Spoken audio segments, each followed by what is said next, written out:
Okay. Are you ready? I will call to order the special meeting of the Darien Police Commission. It is the 2,397th meeting. First order of business is the acceptance of minutes of August 27th. Anyone? Move to approve. Second? All those in favor? Aye. Correspondence? We got 3 items of correspondence for this month, and the one that actually wasn't written that I'll also touch on. But the first one, on 9/11, we got a nice thank you note and a delivery of some food from the Baumgartner family, so much appreciated. They remembered the police department on 9/11. I want to recognize them. The South Central Criminal Justice Administration, they run testing services for Connecticut agencies, and Captain Mann sat on an oral board for them for the ranks of sergeant and lieutenant at the Orange Police Department. This is basically really a twofold thing for us. It's a win-win, right? We get to go help out another agency, and they, in reciprocity, give us officers to sit on panels as well. But really, from our perspective, we get to have one of our command staff members kind of go judge our talent against talent in other agencies to see where we stand. And that's really, it's a good benefit for the captains. We have lieutenants do it sometimes as well. It really gets you to see who's out there in other departments, and I really think our quality of our officers clearly stacks up when we go to other agencies and we do these promotional interviews. So it's a good thing all around. So got a thank you note from them for Captain Marin's service, duly noted. And we got a letter commending the services of Officer Cummings and Gordon. This is from a resident, I think he lives here on Hecker Avenue. A little bit tough to read the handwriting, but they changed the tire for him, and he wrote a nice letter of thank you for the officers for helping him change the tire. So again, I appreciate the time when people do reach out to us to let us know that we lightened their load just a little bit. The fourth one was actually a phone call, and I want to give a shout out to all our staff. We have a local person here who does pistol permit training and pistol safety training for civilians for getting their pistol permit and for firearm safety. And he called me out of the blue yesterday and said, listen, I don't know what you guys are doing at the Darien Police Department, but continue it, because every single person that I talk to who comes through here says that the process was easy, the detectives were of valuable assistance, we processed everything efficiently, there's no backlog. He goes, I don't hear that from the other municipalities around here, but whatever you're doing, continue on doing it because you're doing the right thing. And he goes, I just wanted to call you to let you know that you're doing a good job. You know, Rosemary in the Detective Bureau, she does a lot of the administrative tasks there, and she's right on top of it all the time. So I want to give a shout out to her as well for the fine job she does on processing these applications, which are quite voluminous. People don't know the chief of police signs off on pistol permit applications within the town of Darien, but that's my role in it. There's a lot of other folks who do the heavy lifting as far as processing all these. I just review them when they're all said and done before they're issued. So to our detectives and for Rosemary and for the people who do the fingerprinting, and we just wanted to let us know that we're doing a fine job there. Chief, have you seen a lot of new applicants recently? I'm not so sure there's a lot more applicants than there have been in the past, but they're backlogged because of COVID. The state was out of business for so long that I think I have 80 in the queue list that I have to review at some point. So I have to catch up. I try to do, whenever she gives me a stack of 5 or 10, I try to turn it around the same day. Some of it's out of our control, right? At the state level, it's out of our control. When they come back here, we try to process them as quickly as we can. So I'm not so sure there's a real big uptick, but it's a constant stream of applications for that type of permit. Nice job. Yeah, all nice, and in this current environment, we appreciate all people reaching out and sending their letters or phone calls. Captain Marin on department activity.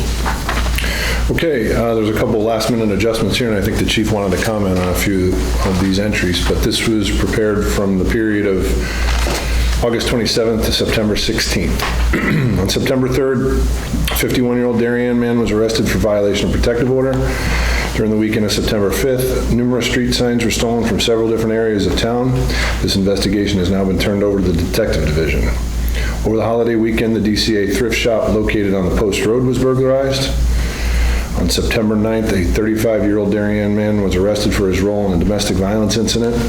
The same man was again arrested on September 12th for violating a protective order that was put in place as a result of his first arrest. On September 10th, a 59-year-old Norwalk woman had her purse stolen from her shopping cart after it was left in the parking lot at 25 Old Kings Highway North. Approximately 1:30 a.m. on September 11th, a 26-year-old Harrison, Maine woman was arrested for DWI after her vehicle was observed being driven erratically on the Post Road near I-95 exit 13. On September 11th, a gas station located on Norotan Avenue was burglarized during the overnight hours. During the early morning hours of September 13th, an officer on patrol observed a suspicious vehicle traveling slowly through the streets in the Norotan section of town. The marker plate displayed did not belong on the vehicle. The vehicle then stopped in the rear parking lot of Town Hall. The officer identified the occupants as two 18-year-old males from Bridgeport. Both subjects had criminal histories, including recent burglaries of motor vehicles. However, no evidence existed that they committed any crime in Darien. The driver was ultimately charged with multiple misdemeanor motor vehicle charges. And unfortunately, our stats. In the same time period, the 27th to September 16th, as of this morning, we're up to 30 burglaries of unlocked cars, 3 known attempts of motor vehicle burglaries of cars that did end up being locked, so they didn't get into them. And then again, as of this morning, 4 stolen cars. There was 1 stolen from the Norotan Bay section of town early this morning. Keys were in it, and they were unlocked. And in our accident data, we've had 10 motor vehicle accidents, only 1 involved minor injuries, the majority of them occurring on Route 1 again. And that's it. We had a couple-day lull in the motor vehicle burglary activity, and unfortunately, it popped back up again. Now, at the risk of sounding like a broken record, because this has been going on for a very, very long time, but we talk about this at every police commission meeting. Yes, we do. I'm not sure what more I can say, but if the people who are watching on TV, I am apprehensive at this point that there is someone going to get hurt.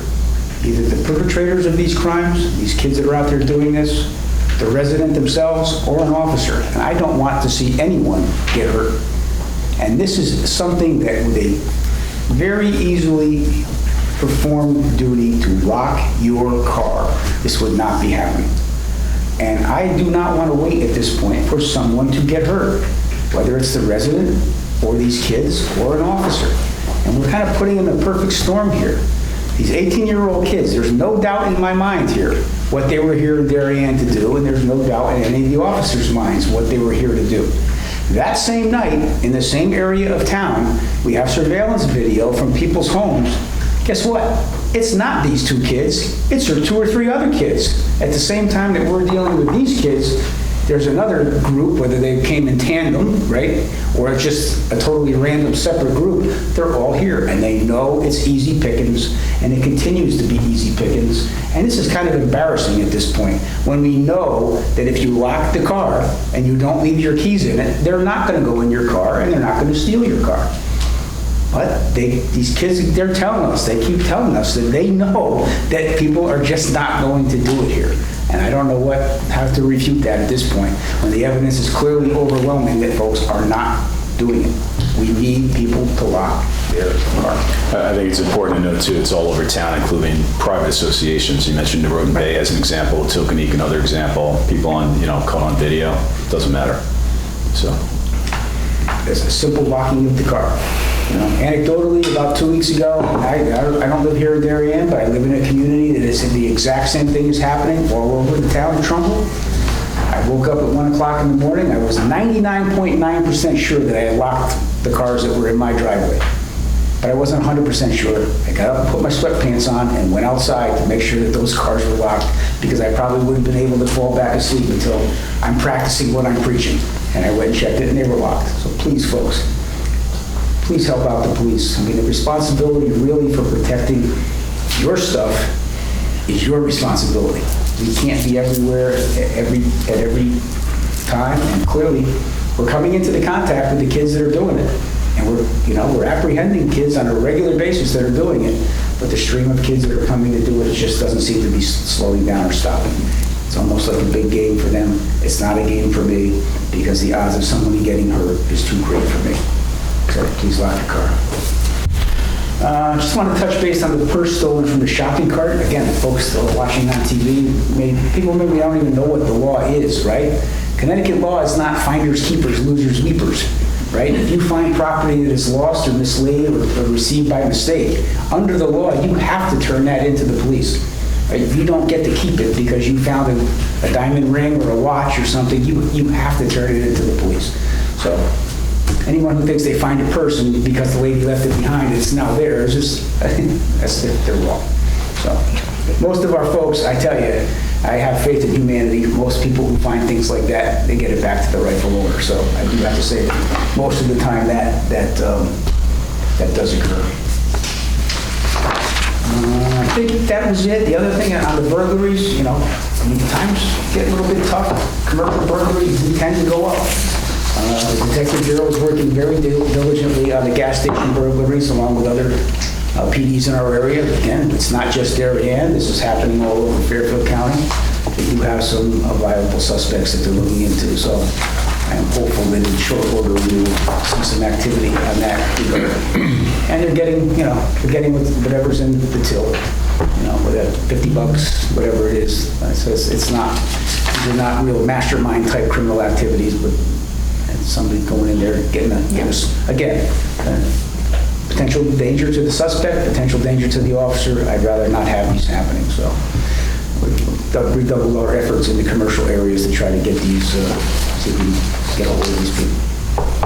By and large, though, I think our officers still do a pretty good job out there. Indeed. Okay, old business, COVID-19 update. Well, we're still COVID-free at the Darien Police Department. Family members are COVID-free. The first selectman's here with us this afternoon. I just want to maybe comment a little bit about the new governor's orders on the wearing of masks and the parties that you might have and the limits on folks gathering. I saw some social media posts, really not, the responses were not completely accurate, I think, to the information that was put out. Right? The first selectman, nor your chief of police, has ever made any type of statement to say, we are not going to enforce this law, right? We are not looking, we're not driving around, officers are not driving around looking for this offense, right? If this offense comes to our attention or we get a complaint, the officers, as we always do, will go out with a reasonable effort to try to gain compliance and to solve the problem. In the event that we can't solve the problem, there's a possibility that an infraction might get issued, but we're not going out there looking to tag people for these things. That's just, we don't do business that way. We try to do business as low-key as we can to gain the compliance that we need. So I'm not sure that, I think that accurately reflects our position here. That we're not the masked police on patrol looking for folks specifically to try to see if they're wearing masks. Compliance, reasonable compliance, and safety for the public is what we're after. And if we can get that without resorting to issuing an infraction, that's what we do. But if you think that enforcement might not happen, well, that's not true either. It's possible. When it's warranted, when it's reasonable, we will do that. That's it, I think, on COVID-19. I'm ready for 2021. Hopefully it's better. Okay, entry-level testing update. We have a tentative, well, not tentative, we have a swearing-in date for a lateral transfer officer from Cheshire PD, October 5th, I believe it is, at 9 a.m., Jan? Yep. Right? Here at headquarters. This officer is coming to us very, very highly regarded. They're sorry to see him go in Cheshire. But the benefits that this town offers and the salary scale that this town offers, I'm not so sure it's the chief that's here, but maybe that comes into play a little bit. But we're getting a fine officer, again, highly regarded coming from Cheshire. We'll be able to hit the ground running very quickly. I think he's going to be a fine addition to our police department, and I look forward to getting him on board. It'll be the first time in a long time that we will be at full strength. And if we don't get any subsequent retirements in the next few months, we should be able to be operating the police department at full sworn staff strength. That's certainly. Looking forward for that. Civilian dispatch update. We still have one opening at civilian dispatch. They wanted to get the lateral officer search done. We also have our new maintenance man in place, our building maintainer. That's with the assistance of HR, that's squared away as well. Now it's the full court press, and I think we'll start going out this week for civilian dispatcher to try to fill that position as expeditiously as possible. Hopefully we'll get a state certified dispatcher from someone looking to do over here like sworn officers tend to do. Hopefully we can get someone on board here very quickly with that. Do we pay for their training as well if it's from another department? No. For civilian dispatchers? No. No. Okay. That statute only for sworn personnel, Okay. not for dispatchers. I'm not going to give any ideas, but so we're all set there. Okay, any other old business? New business, step increases, Lieutenant Hedema and Sergeant Palmieri. Okay, so Lieutenant Hedema and Sergeant Palmieri have both been in their new positions now for a year. Those are merit increase steps. They're not guaranteed by any contractual CBA, but I will go on record to say they're both doing a fine job. I believe the captains would concur, and that we would request the police commission to approve their pay step from step 1 to step 2. Effective 9/10 of 20. That's the effective date. Need a motion? I do. I move that we approve the step increases for Lieutenant Hedema and Sergeant Palmieri from step 1 to step 2. Second. All those in favor? Aye. False alarm account. Okay, well, we've been discussing this for quite some time. This is, as most people know, we have an Axon body cam system. And last year, we transitioned from our previous Data 911 in-car camera to a TASER Axon system. So now our body cams and our dash cams completely interface together. It's on one system. The data is collated the same way. It's housed the same way. With TJ Moore, our IT sergeant, with his expertise, when you dock your body camera, it automatically puts that video footage where it's supposed to be with the case number without any involvement of the officer itself. So if the officer, him or herself, went to a call and had a case number, and that video was attached to that case number, the officer's done when he docks, puts it back in the dock. You don't have to type the case number and try to categorize it yourself. So that system's working very, very well. And the more automation that we can get in technology, the more we can harness technology to our benefit. You've heard me say a lot of times, I'm skeptical of technology, right? If it's not helping us, sometimes it's hurting us. Not these. This is really what the public expects, right? We're above the curve on body cam and dash cam. We have best practice, state-of-the-art equipment that works very well with almost virtually no failures. In our patrol cars, there's some automation where if the car goes over 70 miles an hour,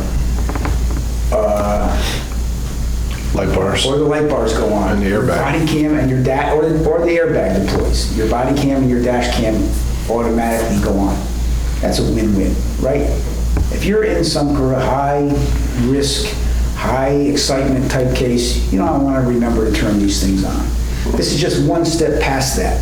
TASER makes what's called the body cam holster signal. It's a small device that attaches to an officer's holster that if the firearm comes out of your holster, it automatically starts your body cam. So I think in this day and age, I think this is a worthwhile expenditure. People expect every single thing a police officer does at this point is on a body camera. Well, yeah, a lot of times you might get a scene where your lights are on or the car went over 70 or maybe not. You could be walking down Post Road and something happens in the blink of an eye where you have to react. This is going to activate your body camera simply by the officer taking the firearm out of the holster. Either both the taser and the gun? Just the gun. This is Just the gun. Right. So it's So removing your firearm from the holster will activate your body cam, your car's dash cam, any officer within 30 feet. 30 feet body cam, And the benefit I think it brings to us, as well as all these other factors the chief mentioned, is the guys and girls don't have to think about it. You don't have to think about remembering pressing that button on your body camera, which right now we do. So the scene escalated as fast as it possibly could, and an officer was required to draw their firearm. The last thing I want them thinking about is, oh, let me get my body camera first. That's not the time to be thinking about that. So I think that can really... And really, I'd love to have full body cam footage of an officer drawing the firearm. In a perfect world, that would be my ideal that I would be looking for. Is it a little attachment to the existing Kydex holster that you have? What it is, it's a small box that goes in, and it's on another little separate plastic piece that goes between the holster attachment and the Kydex holster. So it sits right in front. It's only about this big. It uses standard, fairly inexpensive button batteries. So what we would do, I would think we would monitor the first time around to see how long those batteries last. I would think they would last a goodly amount of time, those little lithium batteries. I'd recommend that if we implement this next October, when it's time to change your smoke alarm batteries, we're going to be changing these so we don't forget whether they're needed or not. You know, $5 for a battery across the board to get everybody doing it at the same time. There's no physical attachment, like it's a wireless attachment between the two units. That's correct. It's pretty cool. And it's activating anyone within 30 feet of you, so it's really crazy. Do many other municipalities in Connecticut have this already? Are we ahead of the curve here, would you suggest? I'm not aware of anyone who has it. Taser just came out with this device, I think, last year, and as soon as I saw it, I just thought it would be a worthwhile expenditure. That's a very good idea. $249. Yeah, it's not inexpensive, but... You know, so that's for 60 units. We have 51 sworn officers. Even the chief and the captains, on some events, we were a regular full rig that we would have one on there, have some spares on the shelf just in case someone would go down. I'm requesting that we expend up to $15,000. The quote from Taser Axon is $14,940. Maybe some shipping charges involved there. The upside on this is the $249 for the unit. There is no other out cost, right? There's no additional storage cost. The only out cost there is the cost of replacing the battery. And importantly, this is from the false alarm budget as well. Right. Not from the town budget or anything. I think it is a good use of anyone's money, whether it's in false alarm fund or town, and I'm happy to... This is something that we would certainly put in the budget, but I do think with the current climate and the current calls for police accountability on every turn, this is a very defendable and worthwhile endeavor. Agreed. Yeah. Agreed. Okay, you need a motion. I move that we approve the expenditure for the signal sidearm kit up to $15,000 out of the false alarm fund. Second. All those in favor? Aye. Wish we didn't need it, but I think we do. Okay. Special meeting, that comes to the end of our agenda. Any comments from the public? If you don't mind. I don't at all. Mr. Chairman, I fully support your expenditure from the false alarm fund. I appreciate that you're doing that as an off-budget cycle to respond to the current environment. I can't speak for the Board of Selectmen without having spoken to them, but I'm sure that they will be supportive of this in the future as part of your regular budget. And I applaud that Darien Police Department will be the first department in Connecticut. I think that would be wonderful to publicize. And I really appreciate that you and your officers are willing to accept that technology. I don't think we at all have a problem here with our officers unholstering their weapons, but I think this is fantastic, very inexpensive technology. So, well done. Agreed. Okay. Kevin has. Oh, yeah, sorry. Just picking up on Jamie's comments, just as one person, one member of the Board of Selectmen, I clearly support this move to fund this very important expense and resource for our officers. I was curious, what is the shelf life? How long will these last? Do you have any sense? Well, you don't mind commenting? I think the units would last as long as we stay on the Axon program. Oh, wonderful, okay. I don't think there's anything in a small Bluetooth, transceiver, transponder that would, I guess if you got in a fight and you fell down and got broken perhaps, but I just think the way it's attached and the way the unit looks like it's constructed, I believe it's going to be constructed to the same standard as their other product, which is cop-proof, right? That's kind of why they build it that way. So I would see a decade at least. Oh, my goodness. Unless something, you dropped it and broke it. Right, no, I understand. Well, thank you for being proactive and looking for this resource for your officers. Chief, I guess the only other question is, to Kim's point, is there such a device for a taser? Because taser and Axon are the same now, right? Bob's my taser guy. Taser has a model where the taser actually has a camera on it. And they also have a battery pack that would fit our existing tasers. They do have a signal activator that goes on the taser as well. So the it's battery's a little bit bigger. Instead of, I actually saw one of those the other day. Bigger. Yeah, okay, right, got it. So we can certainly at least take a look at that. Again, as we get more and more on the bat bill, right? I got to put on some weight, or I got to take a few things off. Yeah. But I know that the officers that are here today and all our officers, there's no hesitation on body camera footage. There really isn't. Whether we're right or whether we're wrong, most of the time we're right. And most of the time it's going to show that the officer is doing exactly, Objective record of it. Supposed to be doing. Indeed. Very good. Okay, that leads us to our next meeting. We have, I'm glad Jamie, we have moved our meetings because of commissioner schedules to Thursdays.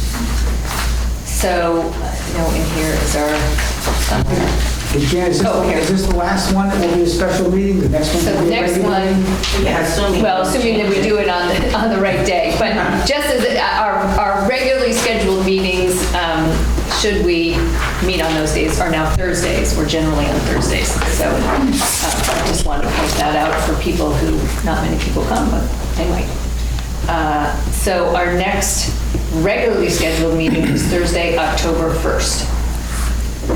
Does that work for people?